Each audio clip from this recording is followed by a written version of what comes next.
Hey, buddy. Hope you are well. All right, so it's looking better, but the one thing I'm going to say, mate, is um, it's it's still a little like steep and across.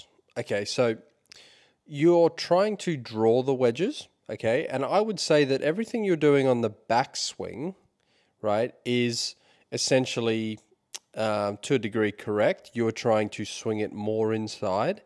We could argue it's a little too far inside, okay? When you get to the top, and again, right, these are the checkpoints we've got to go through on a range by range basis. Just be very careful that that wrist is not moving back into extension, okay? I could argue that we want to have that a little flatter, okay? Now, I know it doesn't seem a lot, okay, but in the downswing, that angle in the wrist there can also affect how it comes down. So let's just feel like that's flexing a little bit more, okay, and I'm going to show you why. So in the downswing, if you watch what's happening, this golf club is steeper than the backswing.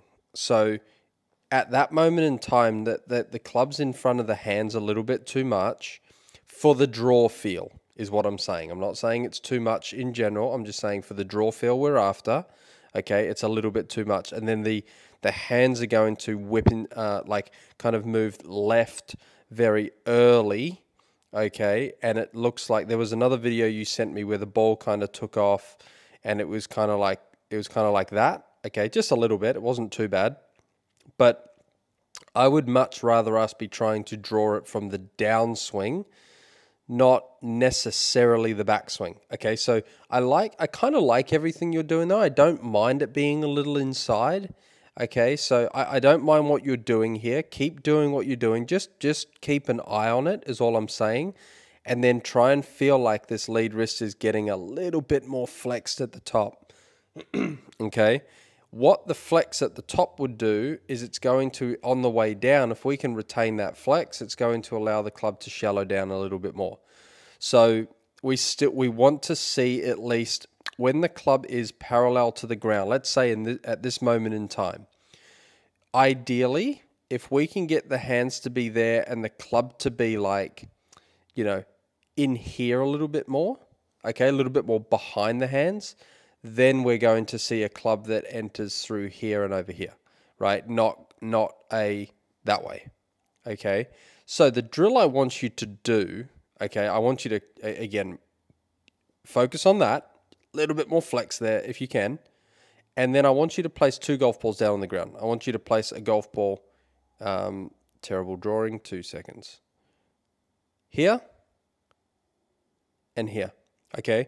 And practice, you know, having these golf balls more aggressive. You know, like obviously a really easy way of doing this drill would be to like you know, put a ball here and put a ball here. There's no real, I mean, you can still cut across that and be fine.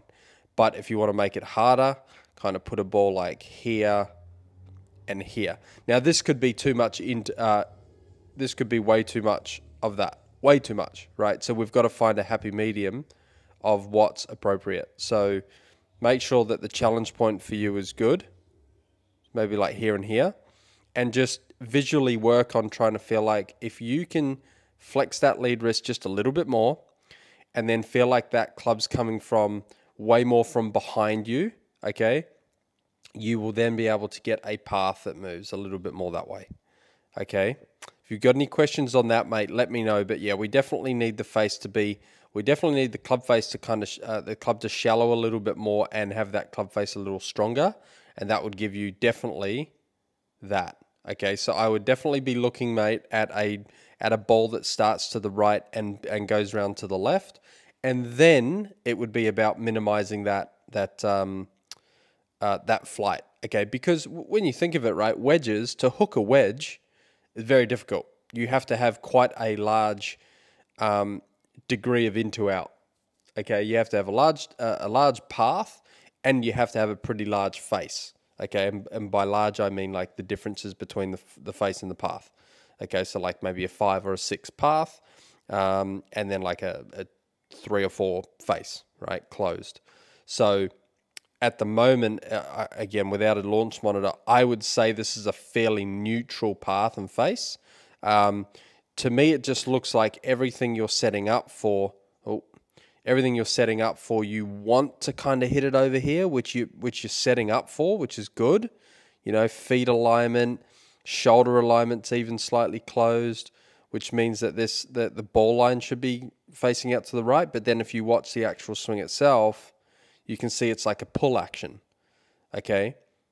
So we really want to try and visualize those golf balls on the ground. So put those golf balls there and really try and visualize that ball, moving it out that way. But do it from the downswing, not the backswing so much. So a little bit of flex, a little bit more flex in that lead wrist, and have that club work much more behind you on the way down, and then you can rotate with that path moving into out. All right, bud?